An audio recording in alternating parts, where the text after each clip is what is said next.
Depuis mon plus jeune âge, j'ai toujours été fasciné par les miroirs. Ils ont une façon étrange de me captiver, de me faire sentir à la fois observée et observatrice. Mais dernièrement, quelque chose d'étrange s'est produit. J'ai commencé à remarquer que mon reflet ne me souriait pas simplement en retour. Il souriait d'une manière qui ne correspondait pas à mes mouvements. Comme s'il avait sa propre intention. Ce qui a commencé comme une simple curiosité s'est transformé en une obsession dévorante. Je me suis retrouvé à passer des heures devant le miroir, cherchant des indices, des incohérences. Et puis un jour, je me suis rendu compte qu'il ne bougeait plus du tout en même temps que moi. C'était un matin comme les autres.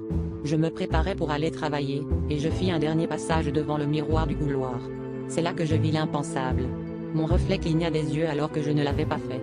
Mon cœur s'est mis à battre la chamade, la sueur perlait sur mon front. Était-ce un jeu de lumière, un effet de mon imagination débordante?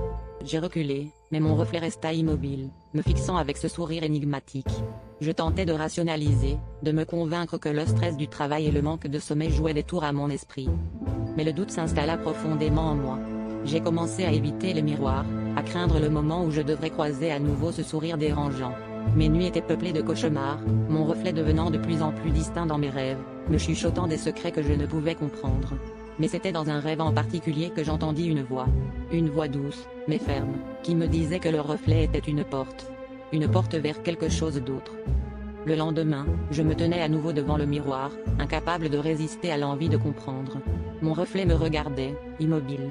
Et puis, il parla. Sa voix était la mienne, mais avec une tonalité qui m'était inconnue. Il me dit que je l'avais vu, qu'il était temps pour moi de rejoindre l'autre côté. Avant que je ne puisse réagir, j'ai senti une force irrésistible me tirer vers le miroir. Mon reflet s'est mis à sourire de manière encore plus large, et en un instant, j'ai su que je ne reverrai jamais la lumière du jour.